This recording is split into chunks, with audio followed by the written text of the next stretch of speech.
தந்தி தொலைக்காட்சி நேயர்களுக்கு வணக்கம். நல்லதை சொல்வோம், நல்லதை செய்வோம், நல்லதே நடக்கும். இன்று 13/9/2024 வெள்ளிக்கிழமை பூராடம் நட்சத்திரம் இரவு 6:21 வரை, பிறகு உத்திராடம் நட்சத்திரம். இன்றைக்கு நான் உங்களுக்கு சொல்ல இருக்கிற நல்ல கருத்து, சில நட்சத்திரங்களுக்கு சில அதிர்ஷ்டம் தரக்கூடிய செயல்பாடுகளெல்லாம் என்னென்ன செஞ்சால் நல்லாயிருக்கும் அப்படின்னு இருக்குது. அதாவது அஸ்வதி, மகம், மூலம் அது ஒரு குரூப், பரணி, பூரம், பூராடம் ஒரு குரூப், புனர்பூசம், விசாகம், பூரட்டாதி ஒரு குரூப், ஆயில்யம், கேட்டை, ரேவதி அது ஒரு குரூப். இப்படி ஒவ்வொரு இதாக மூன்று நட்சத்திரங்கள் வைத்து பிரித்திருக்கிறார்கள். அதில் புனர்பூசம், விசாகம், பூரட்டாதி நட்சத்திரக்காரர்களுக்கு அதிர்ஷ்ட குறிப்புகள் என்ன அப்படின்னு உங்களுக்கு சொல்ல போகிறேன். அதிர்ஷ்டம்னா முதல்ல என்னென்னு நீங்கள் தெரிஞ்சுக்கணும். அதிர்ஷ்டம்னா நம்ம கட்டாயப்படுத்தி வலுக்கட்டாயப்படுத்தி வர்றதில்லை, அது இஷ்டப்பட்டு வருவதற்கு பெயர். அது ப்ளஸ் இஷ்டம் அதிர்ஷ்டம். அது இஷ்டப்பட்டு வரணும் அப்படின்னா நம்ம எப்படி நடந்துக்கணும், நம்ம நடந்துக்கிற விதம் தான். இப்போ ஒரு கண்ணாடி முன்னால் நம்ம நின்று சிரித்தோம்னா கண்ணாடியில் உள்ள பிம்பமும் சிரிக்கும், நம்ம அழுதோம்னா கண்ணாடியில் உள்ள பிம்பமும் அழுகும். நாம் என்ன செய்கிறோமோ விதைப்பது தான் அது முளைக்கும். ஆகையினாலே அந்த அடிப்படையிலே புனர்பூசம், விசாகம், பூரட்டாதியிலே பிறந்தவர்கள் வாழ்க்கை வளம் பெற வேண்டுமானால், அவர்களுக்கு அதிர்ஷ்டம் வர வேண்டுமானால் என்ன செய்யணும் அப்படின்னா, ஒவ்வொரு நாளும் எழுந்திரிச்ச உடனே யார் முகத்தில் முழிச்சோமோ அப்படிம்பாங்க சில பேர். அன்றைக்கி பூரா சண்டை சச்சரவு வந்துச்சு, அல்லது அலுவலகத்தில் பிரச்சனை வந்துச்சுன்னா இன்றைக்கி யார் முகத்தில் முழிச்சோமோ தெரியலை, இப்படி ஒரு பிரச்சனை வந்துருச்சு அப்படிம்பாங்க. ஆகையினாலே காலையில் எழுந்திரிச்ச உடனே யார் முகத்தில் முழிக்கிறது இந்த நட்சத்திரத்துக்காரர் அப்படின்னா, குரு முகத்தில் முழிக்கணுமா. குரு தட்சிணாமூர்த்தி படம் வச்சுக்கலாம், அல்லது மனித தெய்வங்கள் மகான்கள் வச்சுக்கலாம், இல்லை முன்னோர்கள் வழிபாடு, முன்னோர்களுடைய படங்களை வச்சு பார்க்கலாம், பெற்றோர்கள் முகத்தில் முடிக்கலாம். பொதுவாகவே காலையில் எழுந்திரிச்ச உடனே குரு முகத்தில் முடித்தாலே அவங்களுக்கு மிக அற்புதமான அன்றைய நாள் பூரா இனிய நாளாக அவங்களுக்கு வரும். இந்த நாள் இனிய நாள் அப்படின்னு நம்ம சொல்கிறோம்ல, அப்படிப்பட்ட இனிய நாளாக வரணும் அப்படின்னா எழுந்திரிச்ச உடனே அவங்க குரு முகத்தில் முடிக்கணும். அதுக்கப்புறம் அதாவது நல்ல வாய்ப்புகள் வரும், அந்த வர்ற வாய்ப்புகளை உபயோகப்படுத்தி கொள்ளணும். வரங்கொடுக்கும் தேவதைகள் வந்தபோது தூங்கினேன், வந்தபோது தூங்கிவிட்டு வாழ்க்கையெல்லாம் ஏங்கினேன்னு சொல்லி கவிஞர் மு. மேத்தா அவர்களுடைய ஒரு அற்புதமான கவிதை உண்டு. தேவதைகள் வரங்கொடுக்க வரபோது நம்ம தூங்கணும்னா பயனில்லை, நம்ம உடனே எழுந்திரிச்சு என்ன அது கேட்குறதுக்கு என்ன வரம் வேணும்னு கேட்டால் நம்ம உடனே சொல்லணுமா. அப்படிப்பட்ட ஒரு நாளாக அந்த நாளை நம்ம வச்சுக்கணும். அப்படி வச்சுக்கணும்னா மஞ்சள் வெண்ணத்தில் உபயோகப்படுத்துகிற பொருள்கள் இருக்கணும். ஒரு கர்ச்சிப்பாவது மஞ்சளில் இருக்கணும், அல்லது சட்டை மஞ்சளில் இருக்கலாம், இல்லை வெள்ளை சட்டை வெள்ளை வெட்டி போட்டுக்கிறோம் அப்படின்னு சொல்லிச்சோன்னா மஞ்சள் வண்ணம் கலந்த ஒரு பை வச்சுக்கலாம். மஞ்சள் வண்ணம் அப்படிங்கிறது அவங்களுக்கு ஒரு மங்களமான பர்ஸு. அப்படி முக்கியமான பொருள்களில் மஞ்சள் கலந்து வச்சுக்கினா இந்த நட்சத்திரக்காரர்களுக்கு மிக அற்புதமான பலன் கிடைக்கும். அதுக்கு பிறகு வீட்டில் குளித்து முழுகி சாமி கும்பிட்ற போது சாமி அறையில் சாம்பிராணியை போடணும். சாம்பிராணி போட்டோம் அப்படின்னா தான் தெய்வ கடாட்சம் அங்கே நிறைந்திருக்கும், அது போடணும். ஒரு புது முயற்சி செய்கிறாங்க அப்படின்னா புனர்பூசம், விசாகம், பூரட்டாதி நட்சத்திரக்காரர்களுக்கு 3, 9 அதிர்ஷ்ட எண்ணாக வரும். அது மட்டும் இல்லை, 8ஆம் நம்பரும் அடிக்கடி வரலாம். இருந்தாலும் கூட 8, 17, 26 விதி எண்ணுன்னு வச்சுக்கணுமே தவிர அதிர்ஷ்ட எண்ணுங்கிறது 3, 9. 3ஆம் தேதி, 12ஆம் தேதி, 21ஆம் தேதி, 30ஆம் தேதி, 9ஆம் தேதி, 18ஆம் தேதி, 27ஆம் தேதிகளில் எல்லாம் ஒரு புது முயற்சிகள் செய்யலாம். செஞ்சால் கண்டிப்பாக அது வெற்றி பெறக்கூடிய ஒரு சூழல் உண்டு. அதுக்கப்புறம் வீட்டில் குரு படம் வச்சுக்கிறோம்ல, அதோட பக்கத்தில் குபேர விநாயகர்னு இருக்குது, காது பெருசாக இருக்கும். அப்படிப்பட்ட குபேர விநாயகர் படம் வச்சு விநாயகர் கவசம் படிக்கணும். அருகம் புள்ளையள்ளி ஆனைமுகன் உனக்களிக்க பெருகும் பொன்னையள்ளி பெருமையுடன் தருபவன் நீ, உருகி மனமுருகி உனைத்தொழுது போற்றுகின்றேன், அருகில் வந்தம்மை ஆதரிப்பாய் கற்பகமேனு கற்பக கவசங்கிற ஒரு பாடல் நான் எழுதியிருக்கேன். அதாவது அருகம்புள்ளத்தான் நம்ம அதுக்கு கொடுக்குறோம், ஆனால் பெருகும் பொன்னை அது நமக்கு தருதான். அந்த பாடல் அது மாதிரியான அந்த கவசங்களை எல்லாம் படித்து நாம் வழிபடணும். அதற்கு பிறகு குரு கவசமும் பாடணும். குருவுக்குரிய கவசம், குருவுக்குரிய பாடல்கள் வியாழனுடைய ஆதிக்கத்தில் பிறக்கிறதுனால படிக்கணும். இப்படி இன்னும் நிறைய கருத்துகள் இருக்கின்றன.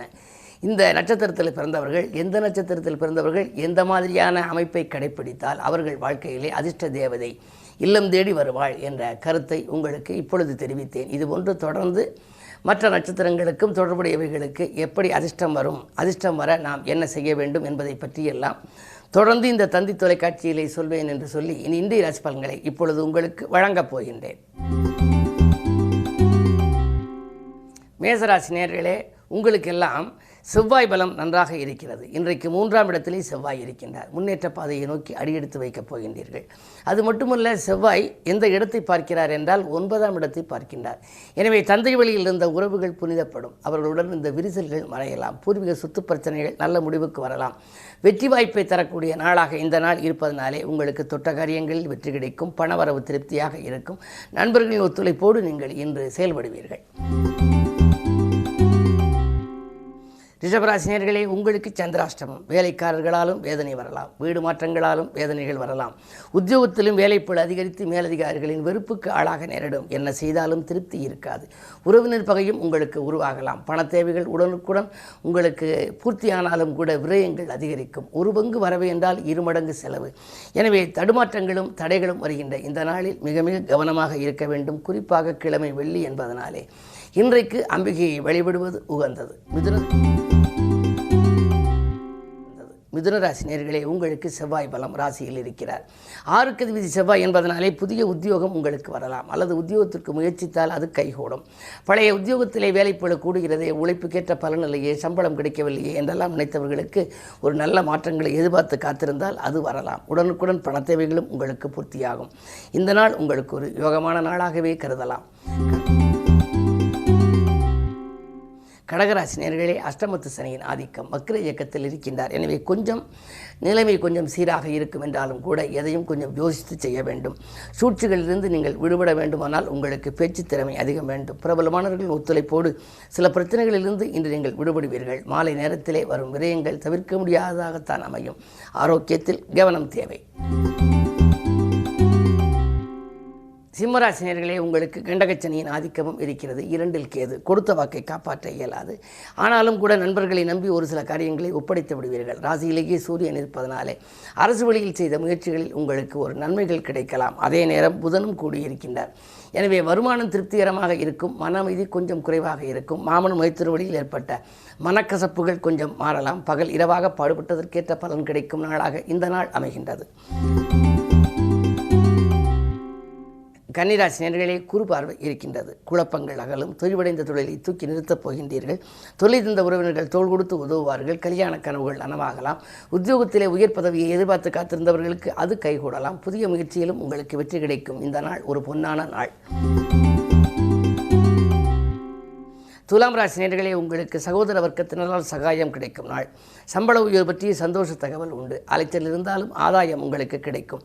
சிகரம் போல் உயர சிரத்தை எடுத்துக்கொள்வீர்கள். அது மட்டுமல்ல, உங்களுக்கு 6ஆம் இடத்திலே ராகு அஷ்டலட்சுமி யோகத்தினுடைய அடிப்படையில் இருப்பதனாலே ஒரு தொகை செலவழிந்தால் அடுத்த தொகை உங்களுக்கு கிடைக்கும். உத்தியோகத்தில் கூட மறுக்கப்பட்ட உரிமைகள் மீண்டும் உங்களுக்கு கிடைக்கலாம். சலுகைகள் உங்களுக்கு மீண்டும் கிடைக்கும். இந்த நாள் நல்ல நாள். விருச்சிக ராசினியர்களே, உங்களுக்கெல்லாம் பணம் பல வழிகளில் வந்து பைய நிரப்புகின்ற நாள். பக்கபலமாக இருக்கும். நண்பர்களின் எண்ணிக்கை அதிகரிக்கும். திருமண முயற்சிகள் கைகூடலாம். குருவின் பார்வை இருக்கிறது. குரு பார்க்கின்ற பொழுது கவலைப்பட தேவையில்லை. குழப்பங்கள் அகலும். குதூகலம் கூடும். முடியாத காரியத்தை முடித்துக் கொடுக்கும் வல்லமை பெற்ற உங்களுக்கு இன்று அரசியல்வாதிகளாலும் ஆதாயம் உண்டு. தனுசு ராசினியர்களே, ராசியிலேயே சந்திரன் அஷ்டமாதிபதி இருப்பதனாலே கொஞ்சம் அலைச்சல் இருக்கும்.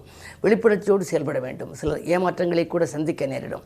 அதே நேரத்தில் உங்களுக்கு நண்பர்கள் உதவிகரமாக இருப்பார்கள் என்று நீங்கள் நினைத்திருந்தால் அந்த எண்ணத்தை மாற்றிக்கொள்ள வேண்டும். நண்பர்கள் கடைசி நேரத்தில் கையை விரிக்கலாம். 3இலே சனி இருப்பதனாலே முன்னேற்ற பாதையில் சில சறுக்கல்கள் வரலாம். கவனம் தேவை.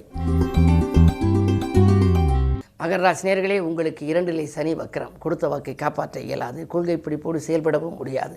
எடுத்த காரியத்தை எப்பாடுபட்டாவது முடித்து விடுவீர்கள் என்றாலும் காரியங்கள் கடைசி நேரத்தில் தான் கைகூடும். குறு பார்வை இருக்கின்றது. சில வரன்கள் வாயில் தேடி வந்து திரும்பி சென்று விடலாம். தொழிலில் தொய்வு ஏற்படுகிறது என்று கவலைப்படுவீர்கள். அஷ்டமத்தில் சூரியன் இருப்பதனாலே அலைச்சல் கொஞ்சம் அதிகமாகத்தான் இருக்கும். உடல் நலத்தில் மிக மிக கவனம் தேவை. உஷ்ணாதிக்க நோயின் தாக்கம் இருக்கலாம். கும்பராசினியர்களே, சனி வக்கரம் பெற்றிருக்கின்றார். நினைத்தது நிறைவேறாமல் போகலாம். சச்சரவுகள் அதிகரிக்கும். குடும்ப ஒற்றுமை குறையலாம். மேலதிகாரிகளின் கெடுபிடி அதிகரித்து மனக்குழப்பத்தை உருவாக்கும். உத்தியோகத்தை பொறுத்தவரை இருப்போமா அல்லது இங்கிருந்து விலகிக் கொள்ளலாமா என்றெல்லாம் சிந்திப்பீர்கள். என்ன இருந்தாலும் சனி விலகும் வரை கொஞ்சம் உங்களுக்கு பொறுமை தேவை. இன்று வெள்ளிக்கிழமை அம்பிகை வழிபாடு நன்மை தரும். மீனராசி நேயர்களே, ஜென்மத்தில் ராகு, ஏழிலே கேது, சர்ப்பதோஷத்தின் பின்னணியில் இருக்கின்றீர்கள். ஏற்றமும் இரக்கமும் கலந்த வாழ்க்கை இருக்கும். இன்பமும் துன்பமும் கலந்து கலந்தே வரும். காலையில் நன்மை வரும், மாலையில் தீமை வரலாம். வரவுக்கு மீறிய செலவுகளும் இன்றைக்கு ஏற்படலாம். ராசிநாதன் குரு 3ஆம் இடத்தில் இருந்தாலும் கூட உங்கள் ராசியை சுக்கிரன் பார்ப்பதனாலே திடீரென தனலாபமும் வரலாம், திடீரென அதிக விரயமும் வரலாம். எனவே எந்த தாக்குதலிலிருந்தும் நீங்கள் விடுபட வேண்டுமானால், குறிப்பாக இன்று வெள்ளிக்கிழமை என்பதனாலே தெற்கு நோக்கி அம்பிகையை வழிபட்டால் உங்களுக்கு தேனான வாழ்க்கை அமையும். பொறுமையும் நிதானமும் இந்த நாளை இனிய நாளாக உங்களுக்கு அமைத்துக் கொடுக்கும். மேலும் விவரங்களறிய தினத்தந்தி படியுங்கள்.